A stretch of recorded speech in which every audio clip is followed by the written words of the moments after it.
Rock and roll, Andy Hoare. It is Friday 15 with Master B2B. Another fun week and exciting announcements and a special surprise guest, Andy. My name is Brian Beck. I'm here with Andy, and we're off to another Friday here. Still in the middle of college football season. My team is still losing. Oh, man. Got Maryland this week. Maybe we got a chance. Anyway, Andy, welcome. Wait, I don't know about that. Shut up. All right. Yeah, if it's a bye game, the Division II team, then yes. But anybody else, Yeah, I know. Oh well. Well, let's forget about that pain for a moment and talk about some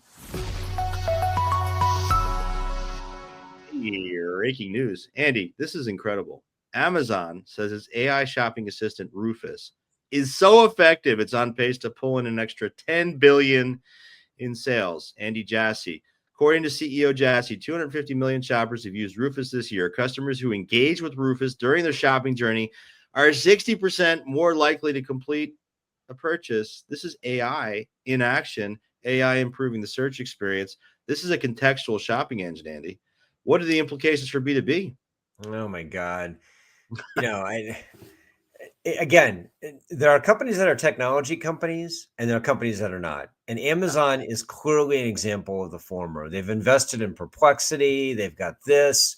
Right. They've been doing recommendation engines for years. I remember my favorite stat, which has not been replaced by that stat, was that Amazon leaked at one point, like 10 years ago, that 1/3 of their revenue was coming from product recommendations. Mm-hmm. And on the retail side. And I thought, man, that's amazing. Like 1/3 of the time people go there and they buy something they weren't going to buy when they arrived there. That's right. Impressive. I mean, that puts like, the little stuff at the, I can't remember what the term is for when you're checking out of a grocery store. Impulse purchases. Yeah. Impulse. Yeah. It makes impulse purchases look like child's play. But right now you see this, and I think it starts to explain why, perhaps they are letting a lot of white collar workers go and a lot of engineers, because who needs them if Rufus is going to do all the work? Well, it has real implications for B2B, I think, too, because, you think about contextual search, and that's what this is, right? It's asking for application knowledge, information that, where how am I going to use the product? Like, what's the best product for this particular application? Guess what B2B salespeople do? So I'm not saying that it's the death of a salesman, Andy, but certainly, this is something that, is becoming more of a digitally enabled sales process. And we're going to talk today about this with our special guest. But I think it has a lot of implications for Amazon business. And I'm going to be at the Reshape conference next week in Seattle with Amazon. I'm going to find out more about what they're doing on this B2B procurement and managed spend side. So I'm really excited about that. And you're going to be there with me, aren't you? I am. I think this raises the bar for other companies. And I think we're at the very beginning of it. Yep. But I think companies use all sorts of excuses for why, we need people and to do stuff and just to be a callous, harsh jerk about it all. The reality is you don't. I remember when I was doing Death of B2B Salesman, just quickly, people were asking me, how is this possible that salespeople wouldn't be involved in these journeys? I'm like, well, some of them they will be, and they'll be even more valuable, but many of them it won't be. And they said, well, I don't see how that's possible. And I would always say, how many salespeople does Amazon have? Right. And all of a sudden they're like, again, it doesn't work for all circumstances, but this is just further evidence that you can productize some of these things. Absolutely. All right. Well, we got to get to our topic today, Andy. We're going to be talking about, should manufacturers sell directly via e-commerce? This is a hot topic even now. I mean, we've been talking about this for 10, 15 years, right? Manufacturers, and you think about the consumer side of e-commerce, if you're making shoes, women's shoes, if you're not selling them directly, I'm just whatever, Are you buying about women's shoes these days, Brian? Shut up. Yeah. Okay, fine. No, whatever. Shut up. So it's okay. I'm not going to judge. Your category, okay? Any one of them, fine. Men's shoes, okay? Pick your category. But if you're not selling those directly as a brand in e-commerce, the retailers look at you and go, "What the heck's wrong with you? Why aren't you selling direct? You're not supporting the brand properly." But in B2B, it's a different story. Most manufacturers are not, selling directly, or a lot of them aren't. In the meantime, B2B e-commerce is growing really quickly. B2B online sales reached 28 $1 trillion last year. 10% of all B2B sales are transacted via digital channels. And this B2B commerce is twice as big as B2C. At the same time, though, 35%, this is from McKinsey, 35% of B2B firms do not have an e-commerce enabled website. And a lot of that 35% is made up of manufacturers. And when you ask a manufacturer, why aren't they selling on Amazon, e-commerce directly? It's about channel conflict. Channel conflict is when a manufacturer brand has the ability to disintermediate their channel partners, such as distributors, retailers, dealers, and sales reps, by selling directly through e-commerce, through internet channels. Right? There's powerful economic incentives to do it. They have more margin. They have, relatively speaking, lower cost of goods than a distributor does. So there's an incentive there. But then again, when you're a big giant superpower company, or even not even any really player who's making a product, you can disintermediate those channels by doing this. So how do you balance this? It's really about striking a balance. Do you engage in direct e-commerce? Do you enable the channel? And that is the topic we're going to talk to today with our superstar guest, Mr. Anthony Locke, who is with Schneider Electric, which is this tiny little company no one's ever heard of. Global director of distribution e-commerce, and he's clearly also a Texan. So let's introduce Anthony to the group. Anthony, you got to come off mute here. There you go. Why don't you say hello to everybody? Yeah, absolutely. Good afternoon, good morning, everyone. Anthony Locke, Schneider Electric. Good to be meeting with you today. And you're definitely from Texas. Yes. So yes, as you can tell. Where are you from?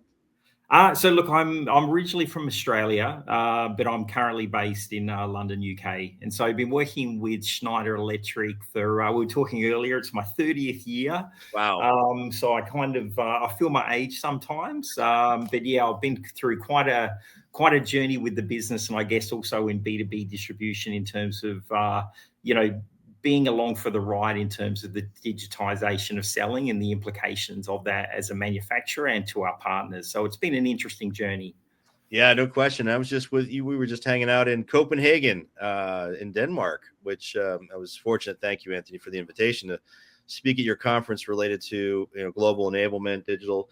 And it was so awesome to see some of the things you guys are doing, and want to get into that a little bit. So, but we want to start the conversation. Well, actually, tell the group what Schneider does, because we haven't. Sure, absolutely. So Schneider Electric, we're a global leader in energy management and automation, operating in more than 100 countries globally with more than 150,000 employees. So at the core of what we do, we combine hardware, software, digital services to help homes, buildings, data centers, and industries use energy safely, efficiently, and sustainably. So we're about empowering everyone to make the most of their energy and resources, and that's really the core of our mission. And you're a tiny little company at I think about 38 billion, right? So yeah, around 38 billion in 24 okay. Exactly.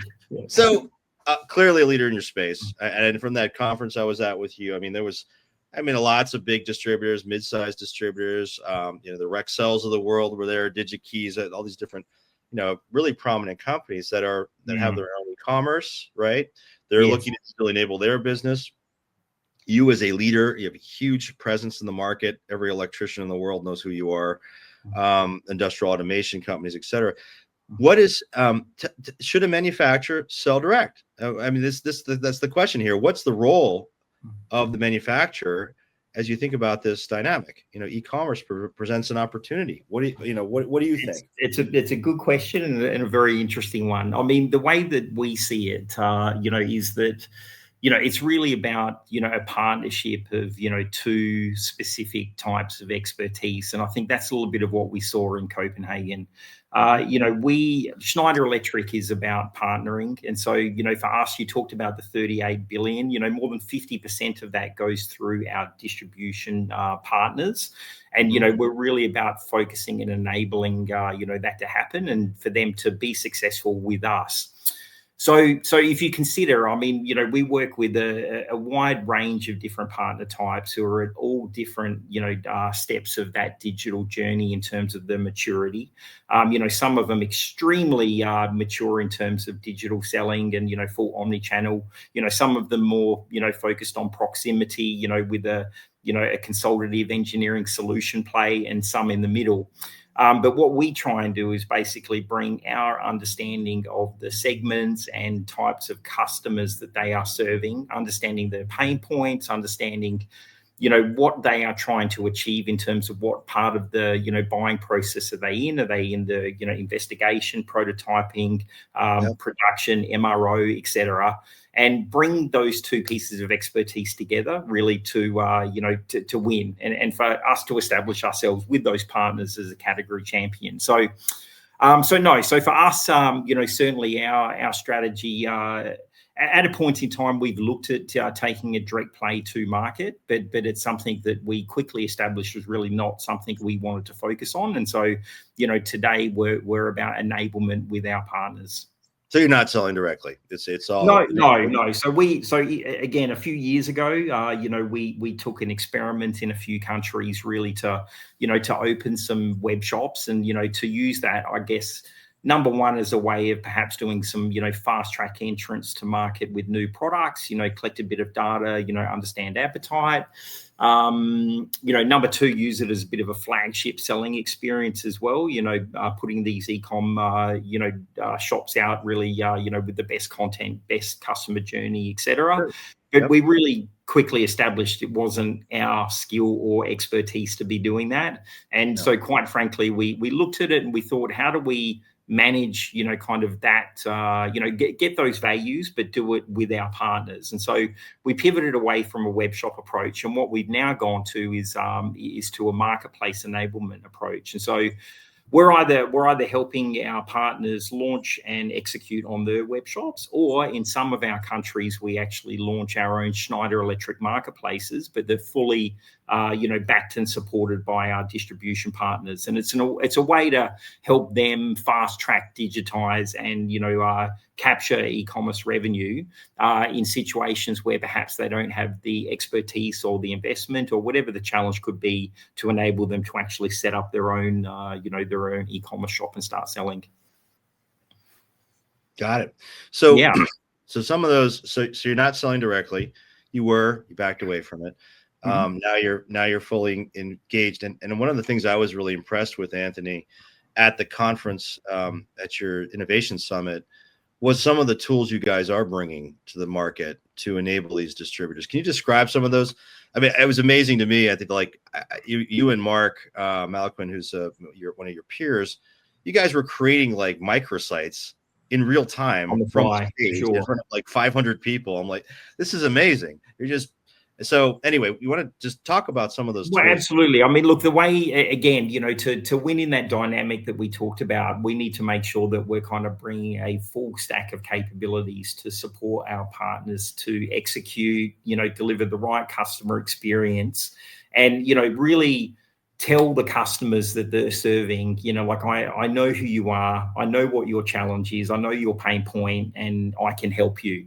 And especially when we start getting into the kind of more technical domains of the products that we sell towards manufacturing and, water, utilities, these businesses, these end users are looking for partners who understand their needs and they think are competent to support them. So the question becomes, how do we, support our partners in demonstrating that competence as part of that journey? And that's exactly where the tools come in. So, so we do start at basic things, around kind of content enablement, basic advanced, landing pages, tools and capabilities to allow end users to, put together, more complex baskets of goods to solve specific problems and transact those online.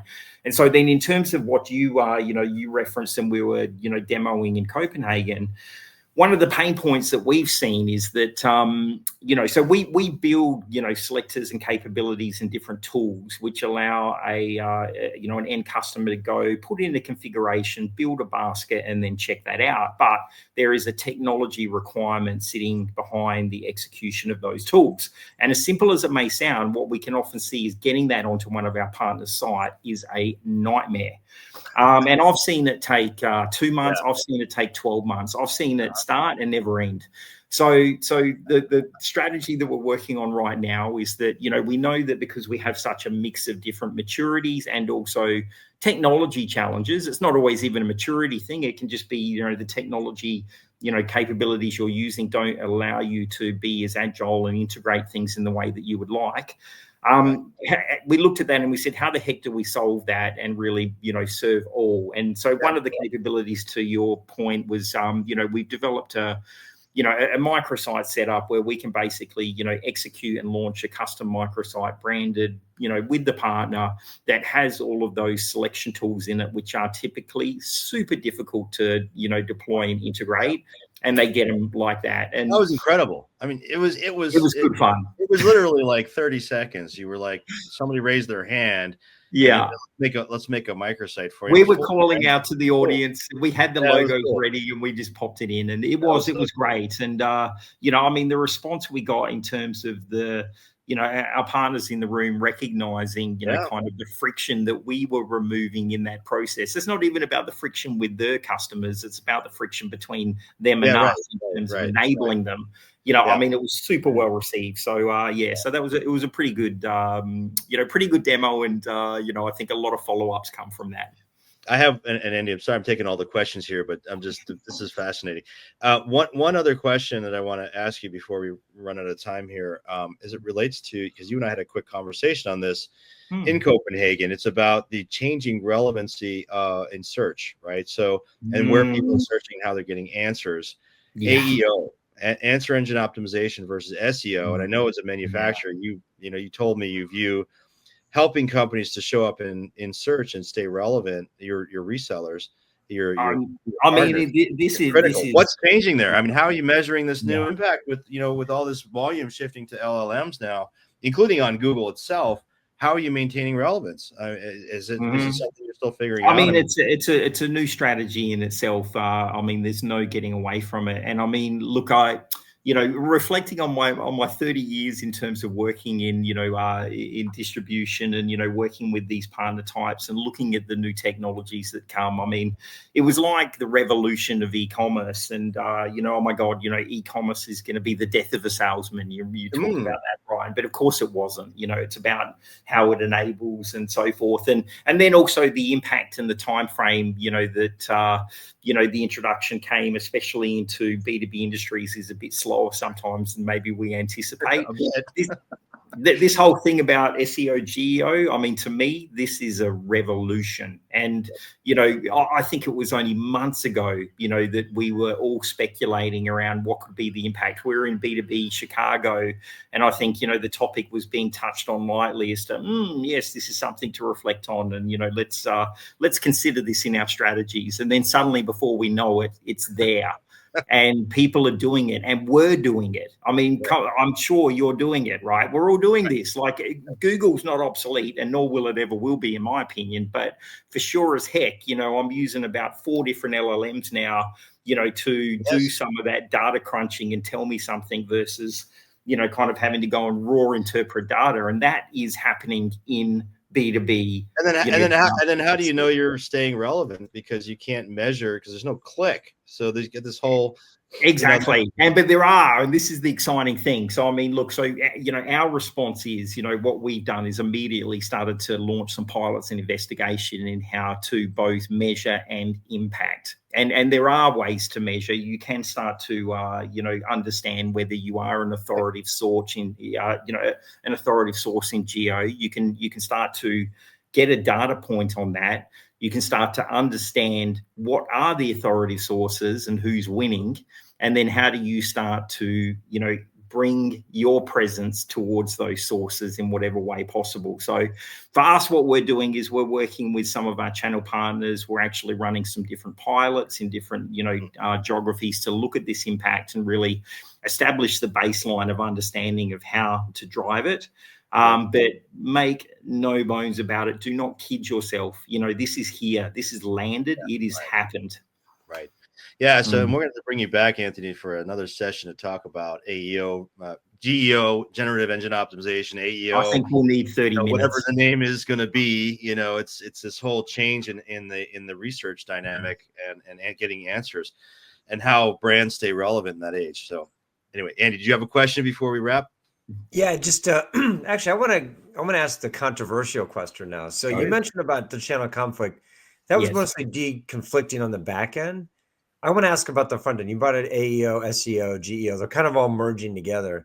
How do you handle this scenario? Somebody goes to Google, types in, I'm looking for a Schneider electrical capacitor. Yes. Just making this up. Okay. Can you compete on SEO and SEM against Rexel and Sonepar? Yeah, I mean, look, I wouldn't put it that our strategy is we're not competing with them at all. What we're doing is we're complementing. And so the way that we take it is we take it as a unified web strategy. Because the reality is that us as a brand, we do have a very strong digital brand presence. It is very likely that we will be, kind of at the top of the organic rankings and in some cases, maybe even around brand terms on the paid rankings.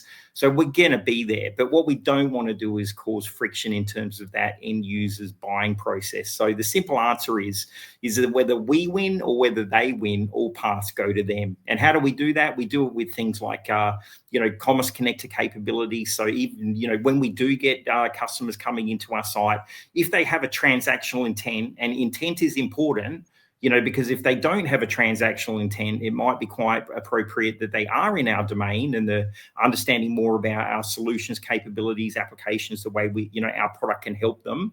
But when they get transactional, it's about getting them into the channel and pulling as much friction out of that as possible. So tools like Commerce Connect, the fact that we launch things like our marketplaces, et cetera, for us, it's just a core mission about partnering and enabling our distribution partners to sell. It's very black and white. We'll have to bring you back to talk about this because I think there's some specific use cases that I find fascinating here. If somebody literally is looking for a Schneider electrical capacitor, you just defer to Rexel and so they're going to buy those keywords, right? Those are your distribution partners. Plus, you're there. Yeah. And you might win on the SEO end of things and increasingly the GEO, AEO end of things. And then how do you deconflict that? I mean, once they're on your site, that's kind of easy, right? But before they come to your site, in the battle for the buy box, so to speak, and I'm not sure what the AEO equivalent is, how do you fight that battle? That might be another interesting conversation. I like that. But you know what? But I'll give you a little snippet of an answer. I mean, we're not fighting for the buy box. That's the simple answer. We're enabling our partners to go after the buy box, but we're not putting ourselves in it. So everything we do is about channeling the traffic and opportunity and towards them. So it's not as controversial, unfortunately, as it could be. It's a simple strategy for us. Try to make it controversial. What we do. I'll try and make it a bit more spicy. I'll reflect on it. Well, Anthony, this is great stuff, man, and we can talk for an hour. And frankly, I think we'll need to have you back because this is a really been a fascinating conversation. Appreciate the transparency. Appreciate the your leadership in everything you guys are doing. And it's been a real pleasure to have you on today. So we got to go to a couple announcements. But Anthony, thanks again for joining us. Thanks for having me. All right. So Andy, you got a couple quick announcements here. We got to go through and wrap our Friday 300 here. So Anthony was wonderful. Master B2B Nexus is your personal digital lifeline, folks. This is a paid service that's available for practitioners, providing expert advice exclusively for executives to minimize the risks of your decisions. We have a panel of experts, former practitioners, as well as a huge database of peers we connect you with and get you answers to your questions quickly. It's a fantastic service, and go to our website to find out more. We also, Andy, we just announced our expanded summit, fourth annual, believe that, at the University of Chicago Mindshare Summit, March 10th and 11th, 2026. You can apply to attend on our website. Just go to Master B2B. You'll see events and click on our summit there. We're going to have a fantastic group, and the new agenda is coming out shortly. So stay tuned for that. Get that on your calendars. And finally, I want to remind everyone that these sessions are Friday. Well, I don't know if they're 15, but we'll call them 15. Friday 15 sessions are available in podcast form on your favorite podcast service, Spotify, YouTube, Google, Apple, our own website, and anywhere else you live in the internet sphere. Come find us. Just search for Master B2B. And please give us a rating and review, particularly if positive. Andy, great session today. Any final words before we wrap up? Yeah, we've been talking about channel conflict for ages. We'll continue to talk about channel conflict for ages. I think the AEO, GEO thing makes it even more complex. Yes. I do think there are scenarios where it gets complicated about who's going to do what. And that could be another interesting conversation. We can bring Mr. Locke back for that one. Maybe we'll have a debate about this. Yeah, no, maybe I'll debate Anthony. That's right. That's right. Excellent. That'd be fun. All right, folks, everyone, thank you so much for joining us again today. We'll see you on the next Friday 15.